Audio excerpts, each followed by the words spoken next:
오늘 말씀의 제목은 하나님 나라의 비밀입니다. 그러니까 이제 비밀이라는 게 뭡니까? 이게 감춰져 있는 것을 이제 오늘 주님께서 그것을 이제 이렇게 오픈하시는 건데요.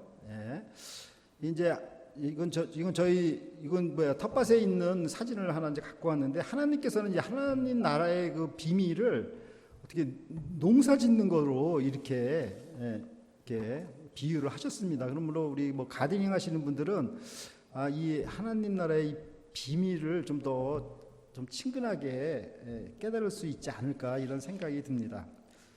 자, 이게 오늘 이렇게 씨 뿌리는 자의 비유의 말씀을 제가 오늘 이렇게 말씀을 전하게 되었는데, 참 이게 뭐 쉬운 말씀이라고 저는 생각을 했고, 참 이게 그렇게 어려운 말씀인가 이제 이런 생각을 했는데, 그 유명한 신학자 여러분 아마 아실 거예요. 윌리엄 바클레이라는 분이, 그 사람이 성경을 아주 그냥 참 많은 성경을 아주 기가 막힌 영감을 가지고 주석을 했는데, 그 윌리엄 바클레이가 자기는 이 부분이 제일 어렵다 이렇게 표현을 한 거예요. 그러니까 이 씨 뿌리는 자의 비유가 이렇게 쉽게 이해할 게 아닌가, 이런 생각이 듭니다. 아무튼 우리가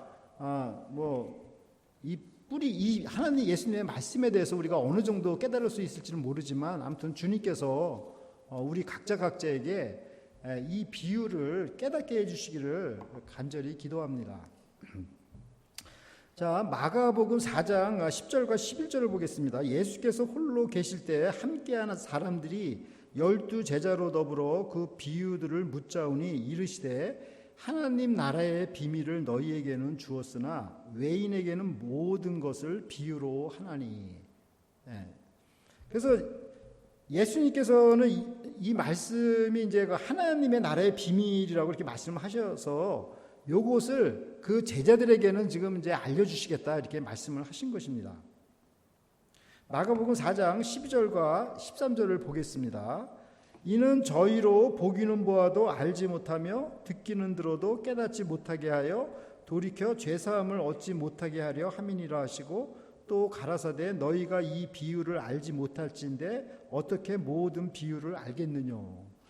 그러니까 이 말씀을 우리가 한번 생각해보면 너무 어렵습니다, 솔직하게. 저는 이것도 무슨 말씀인가, 12절하고 13절을. 근데 이 말씀이 예수님께서 그냥 하신 말씀이 아니라, 이 말씀을 이사야서에 있는 말씀을 그대로 이렇게 인용을 하신 말씀입니다. 이사야서 6장과 9절 말씀을 6장 9절과 10절 말씀을 이렇게 인용을 한 거예요.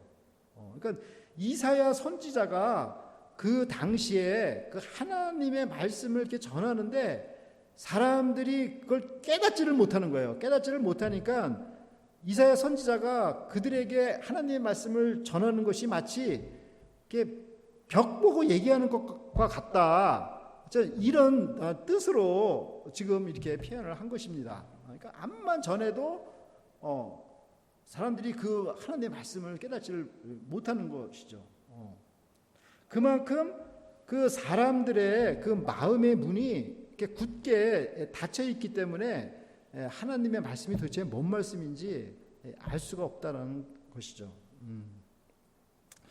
자, 그래서 우리가 이제 오늘 이 비유의 말씀을 우리가 생각을 할 때, 우리가 지난주에도 우리가 말씀드렸다시피 이 비유를 우리가 일단 이렇게 좀 잘 더 해석을 하려면 그 예수님이 그 비유의 그 기준점이 돼야 된다는 것입니다. 그러니까 예수님이 기준점이 되지 않으면은 도대체 이 성경이 무슨 말씀인지 이해하기가 참 어려운 거예요.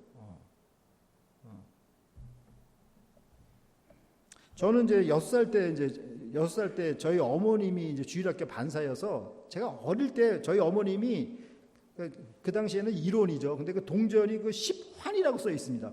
이렇게 동그란 그 구리로 된 동전, 그 10환을 이제 연보라고 해가지고 그걸 저한테 항상 줬어요. 하나씩 그 연보 내라고. 그래서 그 기억이 나요. 그 6살 때부터 어머니 그 보합 장로교회였는데, 그 보합 장로교회에 가서 그 마룻바닥에서 그냥 동그랗게 무릎 꿇고 그 예배 드린 그 기억이 아직도 그게 납니다. 그리고 연보통에다 이렇게 헌금을 내고, 그 6살 때부터 교회를 계속 이렇게 다녔는데, 제가 24살이 돼서야 예수님을 알게 된 거예요. 그러니까 참 이게 아이러니한 거죠. 교회를 어릴 때부터 했는데 예수님을 발견을 못한 게 참 신기해요. 다른 분들은 금방 잘 발견하는데 저는 마가복음 2장 5절 말씀 보면 소자야 내 제사함을 받았느니라 이 말씀이 딱 제가 이게 깨닫게 됐을 때 그때 예수님을 저는 이제 발견한 거예요. 참 신기한 일이죠. 저는 근데 이 말씀을 통해서 그때 제 영혼이 모든 죄에서 참 이렇게 자유함을 누리게 되었습니다. 아무튼 우리가 하나님의 이 말씀이나 뭐 비유를 우리가 참 어려울 때 예수님과 연관해서 그것을 해석하면 좀 이해가 빠르리라 생각이 됩니다. 마가복음 4장 14절을 보겠습니다. 뿌리는 자는 말씀을 뿌리는 것이라. 그러니까 예수님께서 아주 클리어하게 이 해석을 하셨습니다. 씨가 바로 그 말씀이다라고 이렇게 얘기를 하신 거예요. 그리고 이 씨는 주로 이제 뭐 길거리에서도 막 뿌려질 수가 있겠지만 주로 교회에서 이 씨가 뿌려집니다. 그러니까 말씀을 전하는 무슨 뭐 목회자들을 통해서 이렇게 뿌려지겠죠. 그러므로 이 교회는 어떻게 보면 이렇게 말씀을 뿌리는 큰 밭이라고 우리가 생각할 수가 있습니다. 큰 밭은 아닌 것 같아요. 오늘 몇 명 앉아 있지 않으니까 큰 밭은 아닌 건데. 아무튼 이 말씀이 이 씨야 이게 뿌려지는 거예요. 근데 이 씨를 이제 뿌리는 사람은 이 씨앗이 열매를 맺기를 바라는 마음으로 이제 이렇게 씨앗을 뿌리겠죠. 뭐 목회자나 아니면 또 거슬러 올라가면 주님께서 이 말씀을 뿌리는 거겠죠, 그죠? 그러니까 전에는 예수님께서 이 씨를 이렇게 뿌리셨지만 이제는 그 제자들을 통해서 오늘날에는 그 목회자들을 통해서 또 더 나아가서 우리 성도님들을 통해서 이 씨들이 이렇게 뿌려지는 것입니다. 그러므로 이 씨를 뿌리는 자는 지금 이 농부로 이렇게 the farmer sows the word, 그러니까 또 이 농부를 이렇게 비유했듯이 농부는 그냥 아무나 농부가 되는 게 아니잖아요. 그냥 아무거나 심으면 나지 뭐 이런 게 아니잖아요. 거기 뭐 비료도 뭐 텐텐 비료를 써야 된다. 뭐 어느 거는 솎아줘야 된다. 뭐 다 이게 전문적인 지식들이 있잖아요. 이런 것처럼 씨 뿌리는 자도 이런 그 농부와 같이 그 분별력과 그 능숙함을 가지고 해야 되는 것입니다. 그 말씀이 우리 이사야서를 한번 보겠습니다. 이사야서 28장 24절에서 26절 제가 읽겠습니다. 파정하려고 가는 자가 어찌 끊이지 않고 갈기만 하겠느냐? 그 땅을 개간하며 고르게만 하겠느냐? 지면을 이미 평평히 하였으면 소해향을 뿌리며 대해향을 뿌리며 소맥을 줄줄이 심으며 대맥을 정한 곳에 심으며 귀리를 그 가에 심지 않겠느냐? 이는 그의 하나님이 그에게 적당한 방법으로 보이사 가르치셨음이며. 그래서 이 농사도 이게 또 농부도 이게 전문가처럼 이렇게 농사를 짓는다는 것이죠. 그러니까 하나님의 말씀도 마찬가지라는 거예요. 자, 그런데 우리가 이제 오늘 이 비유의 말씀에서 우리가 이제 깨달아야 할 중요한 것이 포인트가 하나 있습니다. 그러니까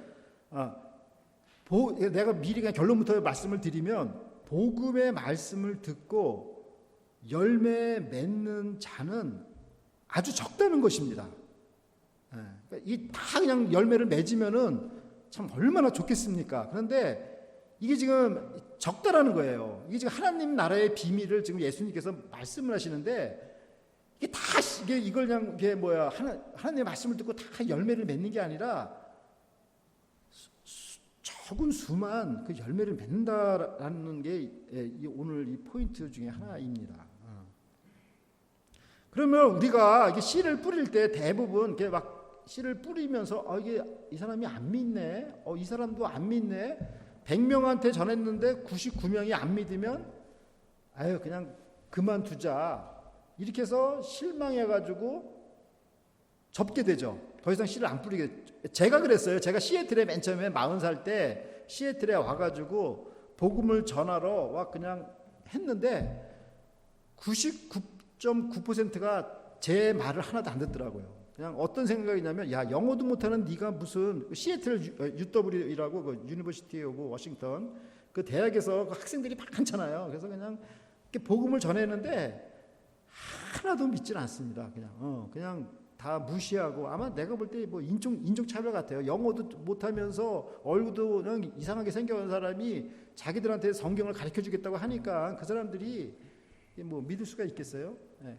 저는 그때부터 안 나갔어요. 예. 그때부터 복음 전하러 안 갔어요. 안 되는 건 줄 알고. 근데 이제 예수님께서 오늘 이게 말씀을 이렇게 보니까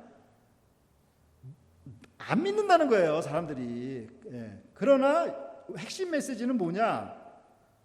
열매 맺는 자가 그 중에 한 명이 있다는 거야. 그러니까 그 중에 소수가 있는데 그 사람이 열매를 맺는 것은 크게는 100배로 열매를 맺는다는 거예요.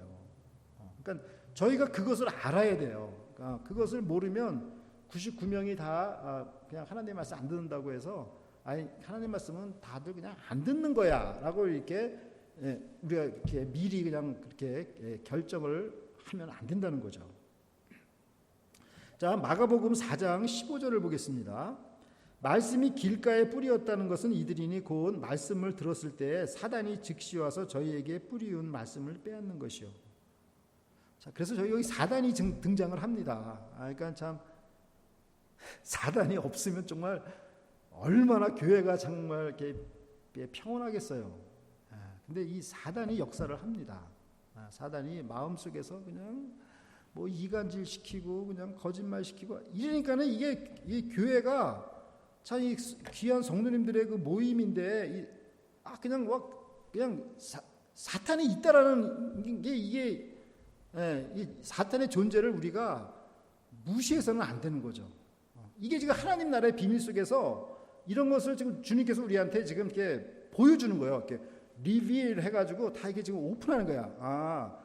말씀을 전할 때 듣지 않는 사람들도 많이 있고 또 듣는 사람은 엄청나게 또 열매를 맺고 또 거기서 사탄이 돌아다니면서 그냥 방해를 하고 이런 것들이 다 지금 이게 하나님 나라의 비밀 속에 있는 거예요 지금. 그러니까 이 사탄은 뭐예요? 영적인 존재잖아요. 영적인 존재에서 이게 어떤 뭐 하나님의 말씀에 대해서 그냥 뭐 무관심하거나 그냥 방심하거나 깜빡 다른 생각 이렇게 하거나 이렇게 할 때 그냥 잽싸게 어디서 날라와서 그거를 그냥 이렇게 말씀을 그냥 먹어 치운다는 것이죠. 아유 저 설교는 뭐 그냥 알아도 그만 몰라도 그만 그냥 이런 생각이 들면 그냥 사탄이 얼른 와서 그냥 빼앗는 거죠. 그러면 더 이상 그 말씀을 다 그냥 빼앗게 되는 거죠. 또 저 설교는 뭐예요? 뜬구름 잡는 설교야. 그러면 다 빼앗기는 거예요. 하나님의 그 말씀이. 그러니까 이런 생각을 갖게 되면은 새들이 그냥 늑달같이 이렇게 달려오는 것입니다. 그러므로 우리가 이제 우리 창세기를 배웠잖아요. 그러니까 창세기에 보면은 그 아브라함이 이렇게 제사를 이렇게 지낼 때 보니까 그 제물 위로 그냥 그 새들이 그냥 막 날아다니니까 그 아브라함이 그 새들을 자꾸 이렇게 쫓아요.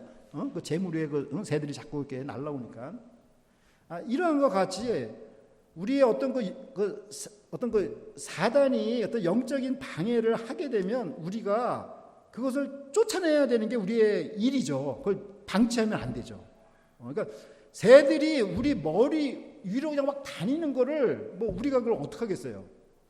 그거는 우리가 뭐 그냥 쫓아내고 이렇게 할 수는 있잖아요. 그렇지만 새들이 우리 속에서 둥지를 두고 집을 짓잖아요. 그거는 우리가 막을 수가 있잖아요. 그러니까 우리가 사탄이 우리에게 그냥 막 안 좋은 생각, 뭐 거짓말하는 생각, 뭐 의심하는 생각 이런 걸 막 주면은 그거를 우리가 그냥 가만히 멍청이야 보고 뭐 이런 게 다 있어 그럴 게 아니라 나사렛 예수의 이름으로 명하노니 물러가라 이렇게 쫓아내야 돼요. 그렇지 않으면은 그 하루 종일 그 나쁜 생각에 사로잡혀서 진짜 하나님의 말씀을 듣지를 못합니다. 그러니까 쫓아내야 되는 거예요.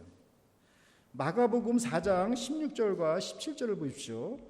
또 이와 같이 돌밭에 뿌리였다는 것은 이들이니 곧 말씀을 들을 때 즉시 기쁨으로 받으나 그 속에 뿌리가 없어 잠깐 견디다가 말씀을 인하여 환난이나 핍박이 일어나는 때에는 곧 넘어지는 자요. 저는 이 말씀을 들으면서 갑자기 뭐가 생각이 나냐면 한 2-3주 전인가 제가 어느 모임에서 어느 목사님의 설교 들었는데 너무 은혜가 됐어요. 요한일서 4장 4절 말씀인데 너 안에 계신 분은 이 세상에 있는 사람보다 더 위대한 자니라는 귀한 말씀이에요. 그러니까 어려워도 걱정하지 말아라, 이런 아주 담대한 마음을 주는 이 말씀이었어요. 그래서 그 말씀이 너무 은혜스러워가지고 내 친구들한테 그냥 그걸 그냥 알려주고 그랬어요. 근데 이제 또 다른 모임에 가서 그 똑같은 설교를 2번 듣게 되니까 저도 모르게 이거 뭐 이미 아는 거잖아. 그러고 그냥 듣는 둥 마는 둥 이제 하게 되더라고요. 그러니까 집중이 안 되더라고요. 그러니까 사람들이 이제 그 하나님의 말씀을 들을 때 이게 잠시 동안 이제 말씀에 감동을 받을 수가 있어요. 감동을 받을 수가 있고, 근데 문제가 뭐냐면 그 말씀이 그냥 거기서 그냥 끝나는 경우가 많다는 거죠. 오늘 그냥 설교 말씀 아주 좋았어. 이 말씀은 아주 생명의 말씀이야. 네. 그런데 그냥 거기서 끝나는 거예요. 그 다음 날에는 그 말씀이 뭐였더라 기억도 안 나는 거죠. 이게 바로 돌밭에 뿌려진 씨앗 같은 거죠. 처음 받을 때는 은혜 많이 받았습니다, 이렇게 인사를 하지만 좀 지나면은 다 기억이 하나도 안 나는 거예요. 이거는 바로 뭐예요? 시작은 좋았잖아요, 그죠?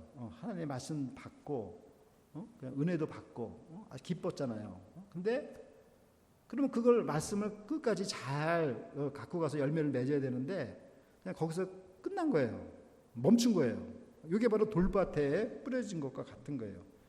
그 예를 들어서 그 세례 요한의 그 설교를 누가 즐겁게 들었냐면 세례 요한의 목을 벤 헤롯 왕이 즐겁게 들었어요. 이게 성경에 기록되어 있습니다. 마가복음 6장 20절 말씀입니다. 헤롯이 요한을 의롭고 거룩한 사람으로 알고 두려워하여 보호하며 또 그의 말을 들을 때에 크게 번민을 느끼면서도 달게 들음이러라. 그러니까 이 헤롯 왕이 우리 나쁜 사람으로 우리 이제 알고 있잖아요.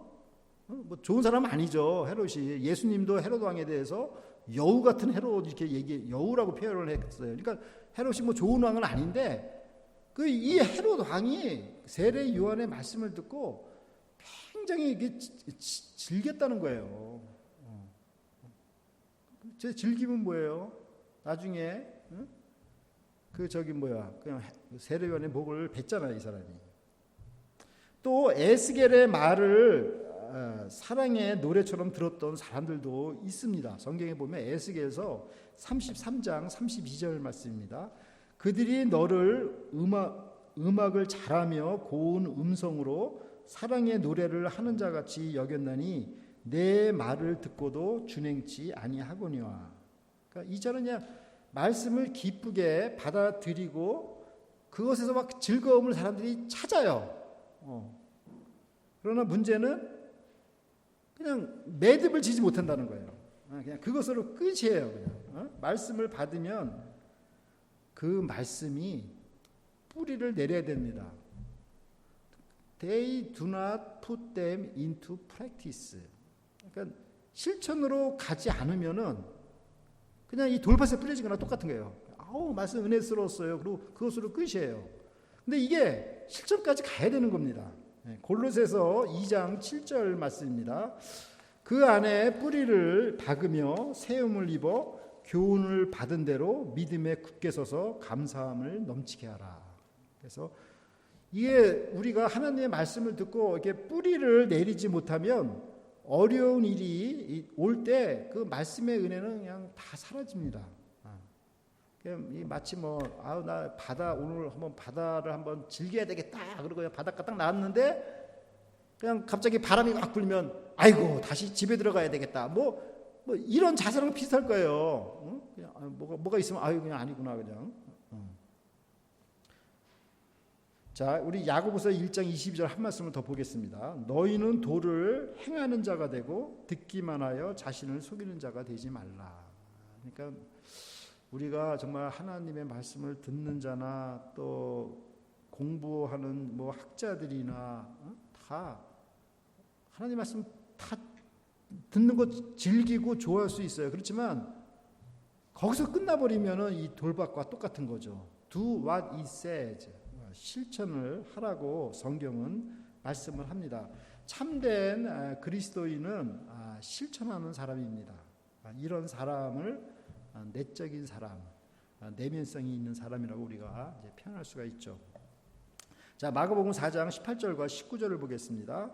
또 어떤 이는 가시떨기에 뿌리우는 자니 이들은 말씀을 듣되 세상의 염려와 재리의 유혹과 기타 욕심이 들어와 말씀을 막아 결실치 못하게 되는 자요.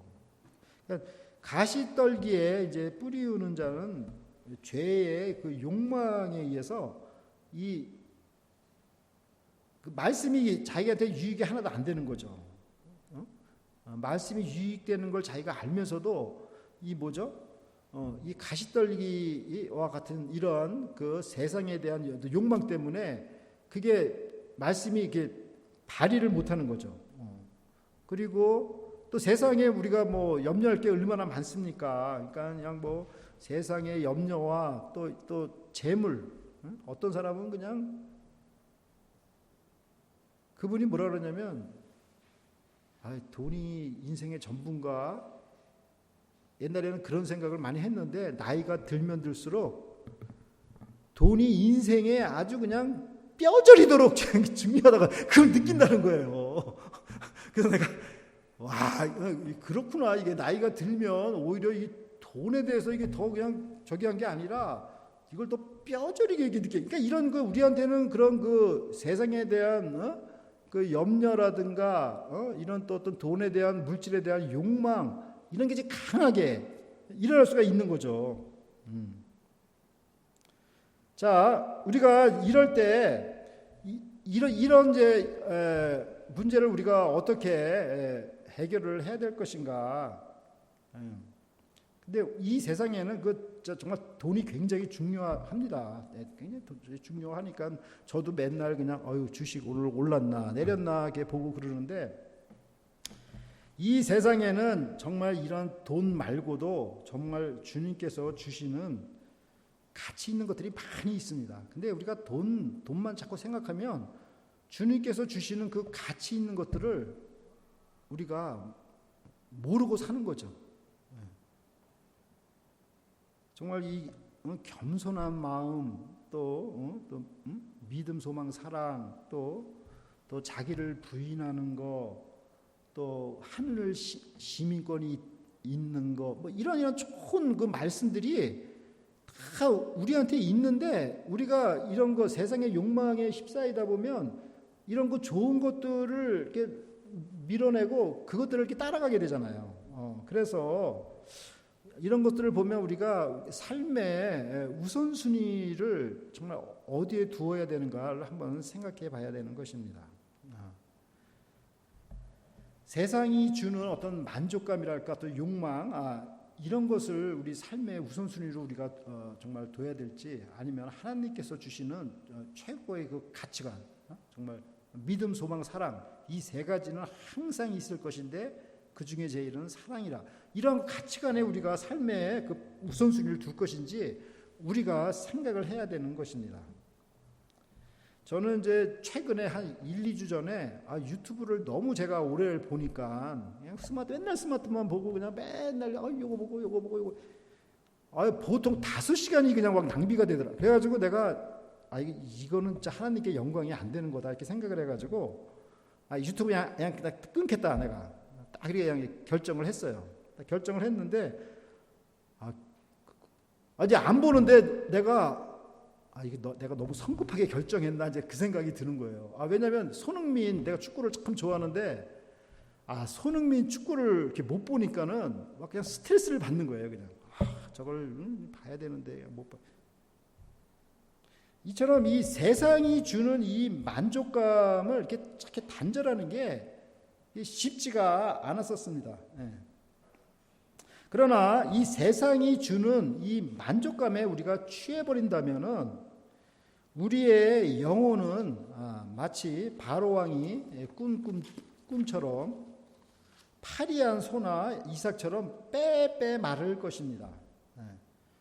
육체를 기쁘게 하려는 그 마음의 욕망이 우리의 거룩한 영혼을 파괴할 수가 있습니다. 마가복음 4장 20절을 보십시오. 좋은 땅에 뿌렸다는 것은 곧 말씀을 듣고 받아 30배와 60배와 100배의 결실을 하는 자니라. 그러니까 하나님께서는 복음을 받은 자들에게 그 열매를 기대하고 계십니다. 주님께서는 우리에게 어떤 열매를 기대하고 계실까요? 하나님의 말씀과 잘 조화를 이루는 그런 그 거룩한 성품일 것입니다. 또 주님의 일을 이렇게 충성스럽게 감당하시는 거, 이런 것들이 주님께서 바라시는 열매일 것입니다.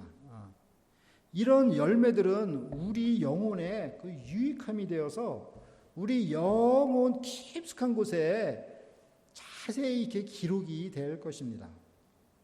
좋은 열매는 좋은 씨와 좋은 밭에서 나옵니다. 우리의 마음이 좋은 밭이 되려고 한다면 말씀을 잘 들어야 되고 또 그 말씀을 받아들여야 되고 또 실천해야 됩니다. 이 세 가지가 참 중요합니다. 자, 우리가 오늘 말씀을 세 가지 키워드로 묵상하고자 합니다. deep root, 깊이 내린 뿌리. 두 번째 desire, 욕망. 세 번째 deliver, 성과입니다. 첫 번째 깊이 내린 뿌리. 저는 저희 집 뒷야드에 그 심겨진 나무를 보며 과연 이 나무들이 저희 집에 나무들이 한 5그루 정도 이렇게 심겨진 것 같아요. 보니까 뭐 큰 나무, 작은 나무 뭐 이렇게 많이 이렇게 심겨졌는데 이게 추운 겨울을 잘 낼 수 있을까 이 걱정이 되더라고요. 이 뿌리를 깊이 내린 나무는 추운 겨울 날씨나 뭐 눈, 비바람이 몰아쳐도 이겨낼 수 있다고 생각을 합니다. 이처럼 우리 영혼도 마찬가지겠죠. 우리가 믿음의 뿌리가 깊이 주님 앞으로 이렇게 내려진다면 어떤 시험이나 환난에 우리가 견딜 수 있을 것입니다. 우리가 하나님의 말씀을 들었다면 듣고 또 거기서 즐기는 것으로 그쳐서는 안 되고 그것을 생활 속에 실천해서 자기 것으로 삼아야 합니다. 그걸 자꾸 입으로 시인해야 되면 자기게 되겠죠. 자, 두 번째 욕망, 디자이어. 세상이 주는 만족감과 하나님 나라의 영적인 성장과는 이게 반비례하는 걸 우리가 알 수가 있죠. 그러니까 세상적인 욕망이 크면은 하나님의 영적인 저기는 그냥 파괴가 되고 하나님의 영적인 거룩함이 그냥 커지면은 이 마음속에 있는 욕망이 파괴가 되겠죠. 그죠? 이 반비례 관계예요. 그러니까 세상이 주는 만족감이 클수록 우리의 내적인 영혼은 말라갑니다. 이 거대한 욕망을 어떻게 제어할 수 있을까요? 우리가 우선순위를 잘 선택을 해야 합니다. 하나님께서 주시는 가치 있는 것을 먼저 찾아야 합니다. 아까도 말씀드렸지만 믿음, 소망, 사랑 이런 항상 있어야 될 가장 품격 있는 이 가치를 우리가 찾는다고 하면 세상적인 욕망은 또 상대적으로 감소될 것입니다. 자, 세 번째로 딜리버, 성과입니다. 주님은 하나님 나라의 비밀을 농사로 비유하셨습니다. 농부가 농사를 짓는 목적은 열매를 맺기 위함입니다. 농부는 노련함과 능숙함으로 농사를 짓듯이 그리스도인들도 이러한 노련함으로 영적인 농사를 지어야 하겠습니다. 하나님께서는 농부처럼 그 열매를 원하십니다. 어떻게 우리가 열매를 맺을 수 있을까요? 우리가 먼저 좋은 밭이 되어야 합니다. 사랑하는 라크로스 새소망교회 성도 여러분, 오늘 하나님의 나라의 비밀에 대해서 주님께서는 4가지 땅 중에서 하나만이 좋은 땅이라고 하셨습니다. 그 하나만이 구원을 받는 것입니다. 그만큼 우리가 많이 씨를 뿌리지만은 이걸 다 거두는 것이 아니라 아주 소수만 거두게 되는 그 진리를 지금 예수님께서 말씀하신 것입니다. 그러므로 이 조그만 이 곳에라도 이 좋은 땅에만 심겨진다면 이게 기적같이 100배의 결실을 이게 맺게 된다는 진리입니다. 그러니까 우리가 여기서 절망할 필요가 없는 거죠. 우리 그 헬렌 킴 전도사님은 그냥 지난번에 말씀하셨는데 자기는 이렇게 한 사람 앞에 설교를 하면 그 뒤에 100명이 있다라는 것을 믿고 설교를 합니다. 그렇게 말씀하시더라고요. 그러니까 그 말씀이 맞는 것 같아요. 그냥 한 사람 뒤에는 그 열매가 맺힐 그 포텐셜, 가능성, 파서빌리티가 100 타임스가 있는 것입니다. 그러므로 아주 극소수가 복음을 받아들인다 할지라도 실망할 필요가 없습니다. 소망이 있는 거예요. 좋은 밭에 뿌려진 씨앗은 폭발적인 열매를 맺습니다. 우리가 이것을 바라보고 정말 어떤 어려운 가운데서도 실망하지 마시고 전진해 나가시는 우리 성도 여러분들이 되시기를 간절히 기도드립니다. 다 함께 기도드리겠습니다. 하나님 아버지, 지금도 생명의 씨앗 되신 주님의 말씀을 저희 심령이 밭에 뿌려주심을 감사를 드립니다. 우리가 뿌리는 씨앗의 대부분은 열매를 맺지 못하지만 좋은 밭에 뿌려진 씨앗은 30배, 60배 그리고 100배의 열매를 맺는 기적이 일어나는 줄 믿습니다.